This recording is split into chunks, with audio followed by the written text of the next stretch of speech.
তোমরা নিশ্চয়ই ভালো আছো। আমরা বেশ কিছুদিন যাবৎ এই বাংলাদেশে করোনা ভাইরাস সংক্রমণজনিত কারণে সাধারণ শিক্ষাক্রম থেকে দূরে আছি। আমরা তো দূরে থাকতে পারছি না। আমরা দূরে থেকে আমাদের মধ্যে যেটা শিক্ষার একটা অসহযোগ শুরু হয়েছে। আমরা শিক্ষা এবং শিক্ষার্থী থেকে আমরা একে অপর থেকে দূরে সরে যাচ্ছি, এরকম মনে হয়। তাই আমরা পাশাপাশি আসার জন্যে আমরা এইভাবে ক্লাস নেওয়া শুরু করছি। তো প্রথমে তোমাদের এখানে অশেষ ধন্যবাদ। আমি আশিস কুমার চক্রবর্তী, অর্থনীতি বিষয়ে ক্লাস করতে আসছি। তোমরা অবশ্যই দ্বাদশ শ্রেণীতে তোমরা যারা অবস্থান করছো তারা এই বিষয়টা খেয়াল করবা।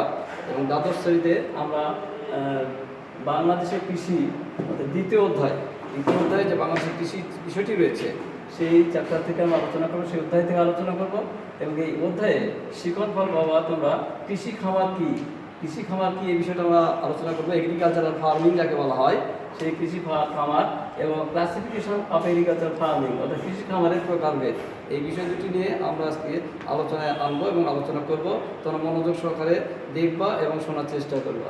ধন্যবাদ তোমাদেরকে। আমি এখন আমার আলোচ্য বিষয়ে চলে যাই। কৃষি খামার কি? যে একজন কৃষকের অধীনে, আমরা প্রথমে লিখি একজন কৃষকের অধীনে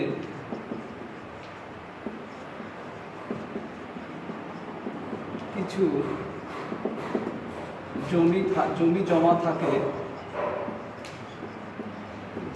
যা কৃষক নিজেই সিদ্ধান্ত নিয়ে থাকে কি প্রক্রিয়ার মাধ্যমে বাহ্যিক উপায়ে তা চাষাবাদ করবে, সেটি কৃষি খামার।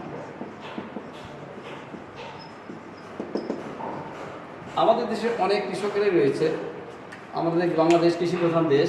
কৃষি প্রধান দেশে দেখা যায় 80 থেকে 85% লোক কৃষিকাজের সঙ্গে জড়িত এবং তারা বিভিন্ন উপায়ে এই কৃষিকাজ পরিচালনা করে থাকে। এই কৃষি খামার সম্পর্কে আলোচনা করতে যে আমরা যেটুকু জানবো, যে এই যে কৃষকরা রয়েছে তাদের যে অধীনে কিছু জমি জমা থাকে এবং সেই জমি জমাতে তারা কী উপায়ে বা কীভাবে তারা কৃষিকাজ পরিচালনা করবে, এই উপায়ে যে বাহ্যিক সিদ্ধান্ত গ্রহণ করছে, সেটি হচ্ছে কৃষি খামার। আমি মনে করছি আমি একজন কৃষক, আমি মনে করছি যে আমি আমার কৃষিতে ব্যক্তিগত সিদ্ধান্ত প্রয়োগ করব, তাহলে সেটি এক ধরনের খামার। আবার মনে হচ্ছে যে আমরা 5 জন কৃষক মিলে একটি সিদ্ধান্ত নিব, তাহলে সেটিও কিন্তু খামার। এইভাবে দেখা যাচ্ছে যে কৃষকরা বিভিন্ন উপায়ে কৃষিকাজ করতে যে বাহ্যিক সিদ্ধান্ত গ্রহণ করছে, তা হচ্ছে কৃষি খামার। এখন আমি চলে যাই তোমাদের কৃষি খামারের প্রকারভেদ।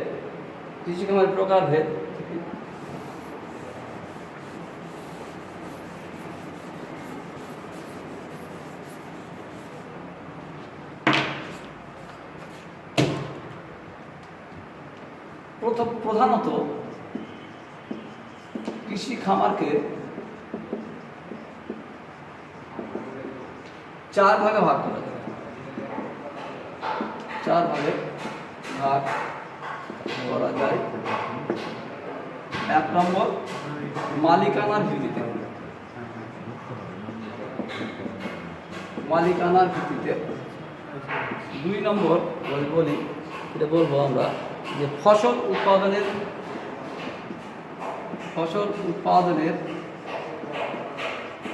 উদ্দেশ্যের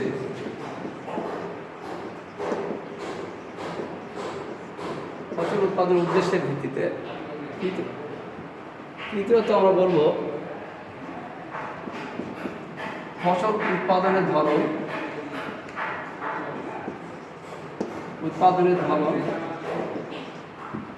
চতুর্থত আমরা বলবো আয়তনের ভিত্তিতে।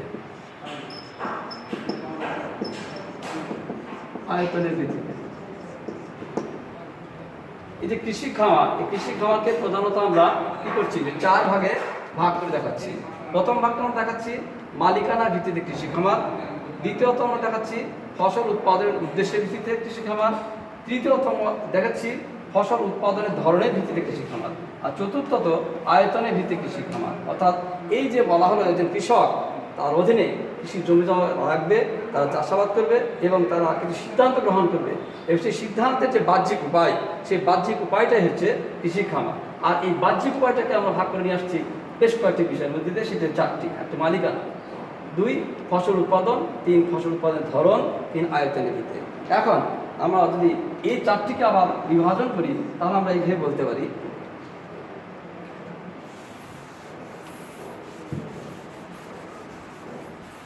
প্রথমত আমরা আলোচনা করব মালিকানা ভিত্তিতে কৃষি খামার। এই মালিকানা ভিত্তিতে কৃষি খামারকে আবার 3 ভাগে ভাগ করা হচ্ছে। ক, ব্যক্তিগত। ব্যক্তিগত ব্যক্তিগত হচ্ছে এইরকম যে একজন কৃষক সরাসরি তার কৃষি জমিতে যখন চাষাবাদ করছে তখন সেটাকে আমরা বলবো হচ্ছে ব্যক্তিগত কৃষি খামার। একবারে সরাসরি নিজস্ব জমিতে সে নিজে চিন্তাভাবনা করছে এবং সেই চিন্তাভাবনা আলোকে সে জমিতে চাষাবাদ করছে, সেটা হচ্ছে ব্যক্তিগত কৃষি খামার। আমরা বলবো সমবায় খামার।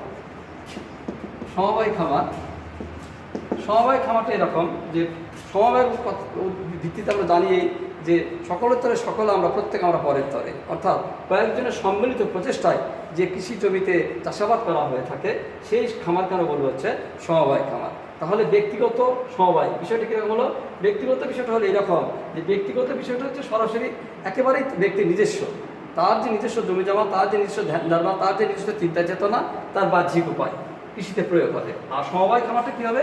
একজন নয়, কয়েকজন, তবে সমমনা হতে হবে। সমমনা হতে হবে, সকলের উদ্দেশ্যটা একই ধরনের হতে হবে। এই উদ্দেশ্যের ভিত্তিতে কয়েকজনের সম্মিলিত প্রচেষ্টায় যখন একটি খামার পরিচালনা করা হচ্ছে তখন সেটাকে বলা হচ্ছে সমবায় খামার। এবার 2 নম্বরে আমরা বলবো হচ্ছে যৌথ খামার।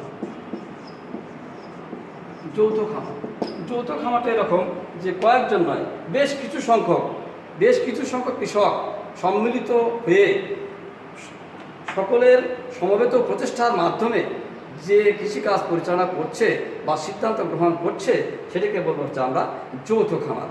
তাহলে আমার মনে হয় যে এই যে মালিকানার ভিত্তিতে যে খামারকে ভাগ করা হচ্ছে, একটা প্রথম অংশ হচ্ছে মালিকানার ভিত্তিতে। এই মালিকানার ভিত্তি থেকে আমরা ভাগ করছি আবার 3টি ভাগে, একটা ব্যক্তিগত, একটা সমবায়, একটা যৌথ, যাকে personal, cooperative and collective farming. তাহলে এই ব্যক্তিগত বিষয়টা আমরা হয়তো বুঝতে পারছি বা তোমরা হয়তো বুঝতে পারছো যে ব্যক্তিগত মানে একেবারেই নিজস্ব জমি জমা, আর সমবায় মানে কয়েকজনের জমি জমা একত্রিত করে সকলের সম্মিলিত চিন্তাভাবনা। আর যৌথ খামার বেশ কিছু সংখ্যক কৃষক সম্মিলিত হয়ে একত্রিত হয়ে তাদের জমিকে একত্রিত করে নিয়ে সিদ্ধান্ত প্রয়োগ করে যে কৃষিকাজ পরিচালনা করছে তাকে বলবো আমরা হচ্ছে যৌথ খামার। এইবার আমরা চলে আসবো হচ্ছে 2 নম্বরে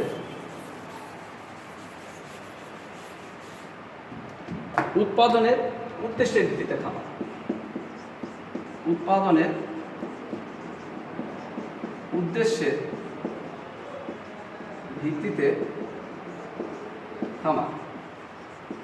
আমরা নিশ্চয়ই বুঝতে পারছি যে উৎপাদনের উদ্দেশ্য অর্থাৎ কৃষি জমি থাকলেই শুধু হবে না, সেই জমিতে আমরা কীভাবে কী প্রয়োগ করে আমরা কোন ধরনের ফসল কোন সময় উৎপাদন করব, এই ধরনের উদ্দেশ্য আমাদের থাকতে হবে, অবজেক্ট থাকতে হবে। কোনো কিছু করতে গেলে যদি অবজেক্ট না থাকে, উদ্দেশ্য না থাকে, তাহলে সেখান থেকে আমরা সাকসেসফুল হতে পারবো না। তাই আমাদের উদ্দেশ্য নিতে হবে। এই যে উৎপাদন করতে যাবো সেই উৎপাদনে আমাদের উদ্দেশ্য থাকতে হবে। সেই উদ্দেশ্যের ভিত্তিতে খামারকে আমরা 2 ভাগে ভাগ করতে পারছি। এক হচ্ছে জীবন নির্বাহী খামার। জীবন নির্বাহী খামার জীবন নির্বাহী খামার আমাদের দেশে অসংখ্য কৃষক, পূর্বেই আমি বলে এসেছি যে আমাদের 80 থেকে 85% লোকই কৃষির সঙ্গে জড়িত, এবং যে কারণে কৃষি আমাদের দেশের প্রধান পেশা। আর এই উৎপাদন উদ্দেশ্যের খামার আলোচনা করতে যে আমাদের এসে যাচ্ছে জীবন নির্বাহী খামার। অর্থাৎ আমাদের দেশে অধিকাংশ কৃষক দরিদ্র এবং তাদের মুখ্য উদ্দেশ্য যে ধরনের কৃষিকাজ পরিচালনা করলে জীবনযাপন রক্ষা করা যাবে সেটি হচ্ছে জীবন নির্বাহী খামার।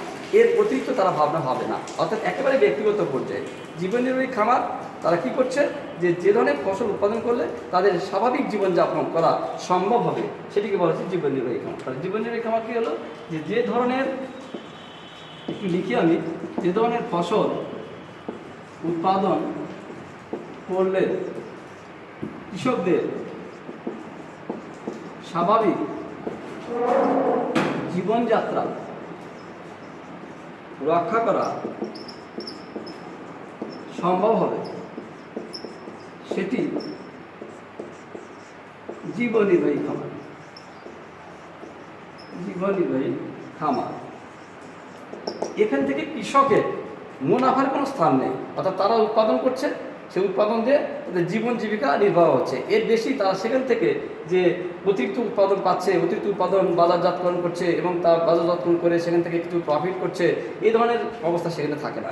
জীবন নির্বাহী খামারটা সরাসরি কি যে ধরনের ফসল উৎপাদন করছে এবং ওই ফসল উৎপাদন করার ফলে কী হচ্ছে, ওই কৃষক এবং তার পরিবার উপকৃত হচ্ছে, তার জীবন জীবিকা কোনোভাবে নির্বাহ হচ্ছে। এই হচ্ছে উদ্দেশ্যতা, উদ্দেশ্যের ক নম্বর। এবার খ নম্বরে যদি আমরা যাই তাহলে বলবো বাণিজ্যিক খামার। আরেকটি উদ্দেশ্য রয়েছে কৃষকদের, সেটি হচ্ছে কি বাণিজ্যিক খামার। খ বাণিজ্যিক খামার।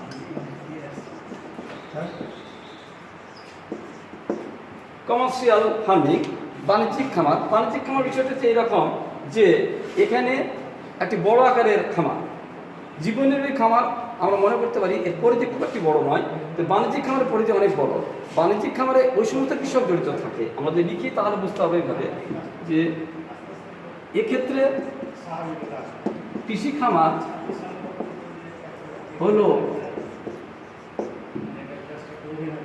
জীবন জীবিকা রক্ষা সহ অতিরিক্ত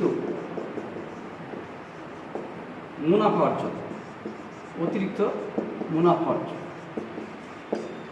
এটি হচ্ছে বাণিজ্যিক খামার। অর্থাৎ তার জীবন জীবিকাও নির্বাহ হবে, আবার জীবন জীবিকা নির্বাহের সাথে সাথে কী হবে, যে সে অতিরিক্ত কিছু ফসল উৎপাদন করবে এবং সেই ফসল বাজারজাতকরণ করার পর সেখান থেকে সে কিছু মুনাফা অর্জন করতে পারবে। এটি হচ্ছে বাণিজ্যিক খামার।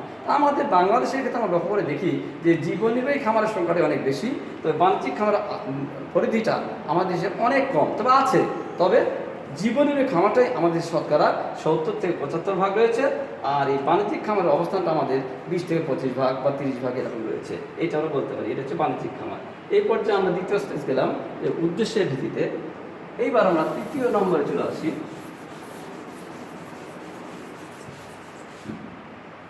তৃতীয় যে ফসল উৎপাদনের ধরনের ভিত্তিতে খামার। ফসল উৎপাদনের ধরনের ভিত্তিতে খামার, অর্থাৎ তোমরা সহজেই বুঝতে পারছো যে কী ধরনের ফসল আমরা উৎপাদন করব। ফসল উৎপাদনের ধরনের ভিত্তিতে খামার, কী ধরনের ফসল আমরা এখানে উৎপাদন করব, এইটি হচ্ছে এখানে আমাদের আলোচ্য বিষয়। এই ফসল উৎপাদনের ধরনের ভিত্তিতে খামারকেও আমরা বেশ কয়েকটি ভাগে ভাগ করব। সেটা হচ্ছে এক, বিশেষায়িত খামার, অর্থাৎ বিশেষায়িত খামার। বিশেষায়িত খামার, বিশেষায়িত মানে একেবারেই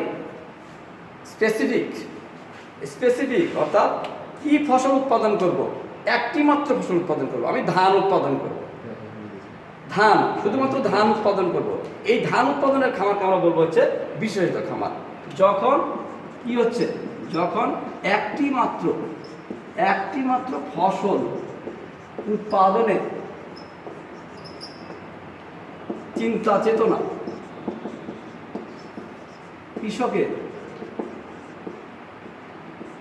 কৃষকের মধ্যে সন্নিবেশিত হচ্ছে, সেটি বিশেষায়িত খামার। বিশেষায়িত খামার উদাহরণস্বরূপ আমরা বলতে পারি, বা লিখছি না, উদাহরণস্বরূপ কি বলতে পারি, যেমন ধান, শুধু ধান উৎপাদন করলে বিশেষায়িত খামার। শুধু পাট উৎপাদন করব, বিশেষায়িত খামার। শুধুমাত্র ইক্ষু উৎপাদন করব, বিশেষায়িত খামার। জাস্ট সেটাকে বলছে বিশেষায়িত খামার। এরপরে যদি আমরা বলি, সেটাকে আমরা বলবো হচ্ছে বহুমুখী খামার। আমরা বলবো হচ্ছে বহুমুখী খামার।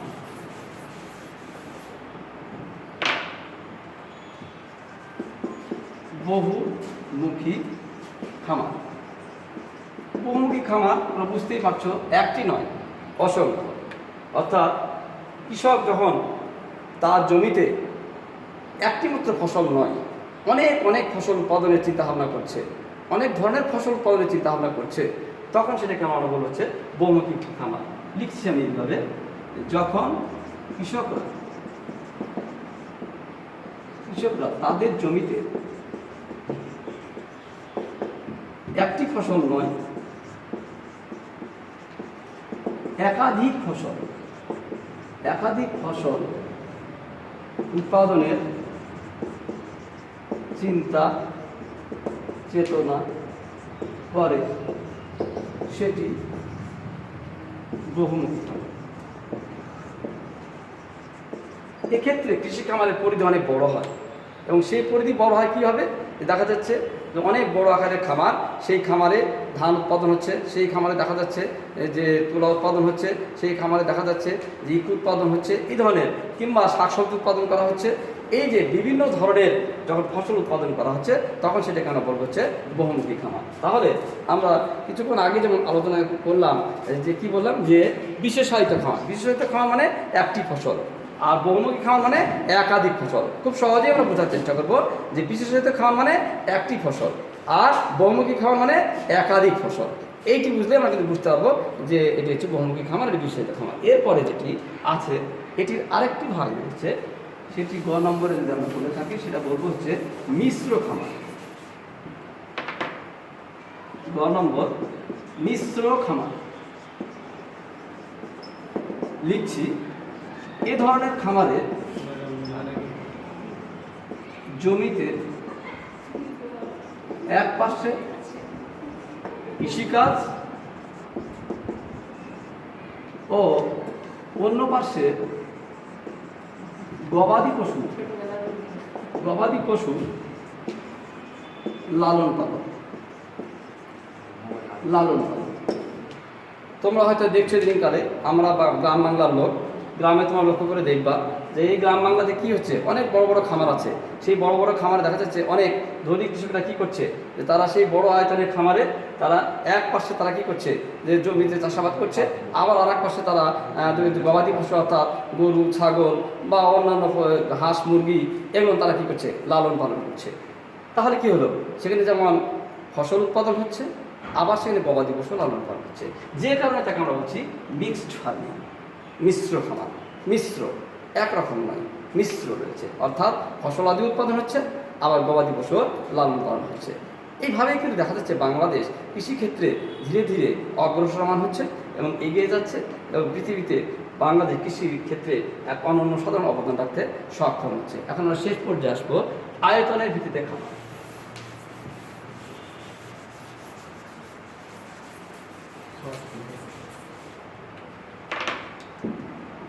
4 নম্বর আয়তনের ভিত্তিতে খামার। নিশ্চয়ই তোমরা বুঝতে পারছো, আয়তন অর্থাৎ জমির পরিমাণ। আয়তন মানে জমির পরিমাণ, যে কোন কোন জমি কি পরিমাণ এবং ওই পরিমাণ জমিকে কি খামার বলা যাবে, জাস্ট এটাই বলা হচ্ছে আয়তন। যে আয়তনের ভিত্তিতে খামার কি, আয়তন ভিত্তিতে খামার যদি আমরা বলতে চাই তাহলে এখানে আমরা প্রথমে বলবো হচ্ছে প্রান্তিক খামার। প্রান্তিক খামার, মার্জিনাল ফার্মিং। প্রান্তিক খামার, এখানে বেশি কিছু জানার দরকার নাই, শুধুমাত্র আমরা একটু জেনে নিব যে প্রান্তিক খামারের জমির আয়তন বা পরিধি কতটুকু। প্রান্তিক খামার জমির পরিধি হচ্ছে 0.05 থেকে 0.49, এইটুকু জানলাম। অর্থাৎ 0.5-0.5 নিচে হবে না, এইটুকু হতেই হবে, না হলে তো জমি আমরা বলতেই পারি না। তাহলে 0.05 থেকে 0.49 এই পর্যায়ে জমিকে আমরা বলবো হচ্ছে প্রান্তিক খামার। তারপরে 6 নম্বর যদি আমরা বলি, তারপরে বলবো ক্ষুদ্রায়তন খামার। ক্ষুদ্রায়তন খামার, ঠিক এই যে 0.49 যেমন আমরা রেখে দিলাম, এর পরবর্তী স্তরটা হবে 0.50। 0.50 থেকে যদি বলি 0.50 থেকে 2.49। এই 0.50 অর্থাৎ সর্বনিম্ন স্কোর ক্ষুদ্রায়তন খামারে, অর্থাৎ মনে রাখতে হবে প্রান্তিক খামারের শেষ অবস্থান 49 আর ক্ষুদ্রায়তন খামারের প্রথম অবস্থান হচ্ছে 0.50। খুব সহজেই মনে থাকবে, তোমাদের না মনে থাকার কিছুই নেই, যে প্রান্তিক খামারের সর্বশেষ অবস্থান হচ্ছে 0.49 আর তার পরবর্তী অবস্থান ক্ষুদ্রায়তন খামারের শুরুটা হচ্ছে 0.50 এবং তার শেষ অবস্থান হচ্ছে 2.49, হচ্ছে ক্ষুদ্রায়তন খামার। এরপরে গ নম্বর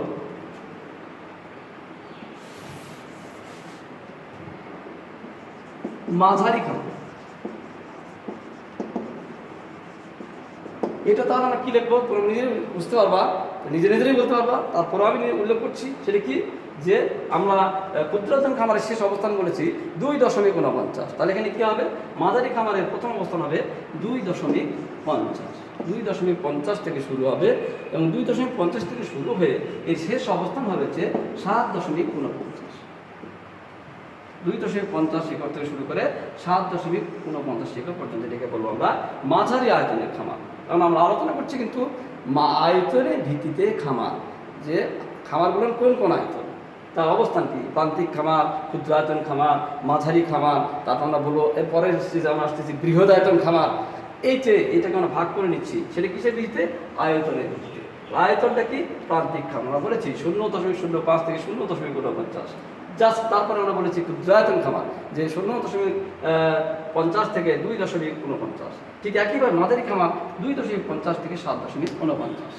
লাস্ট অফ অল আমরা বলবো হচ্ছে তোমার বৃহদায়তন খামার। বৃহদায়তন খামার, বৃহদায়তন খামারের পরিধি কথাতেই আমরা বুঝতে পারছি যে বৃহদায়তন মানে বড় আকারের খামার। তাই বড় আকারের খামারের আয়তন বড় আকারেরই হবে। তার পরিধিটা এইরকম যে আমরা ওইখানে বলেছি কিন্তু 7.49 মাঝারি আয়তনে।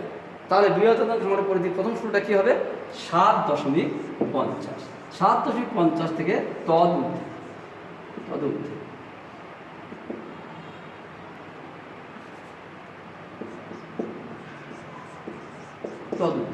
এই 7.50 থেকে তদূর্ধ্বে কেমন, সেটি যত বড়ই হতে পারে, 100 একর হতে পারে, 200 একর হতে পারে, 500 একর হতে পারে।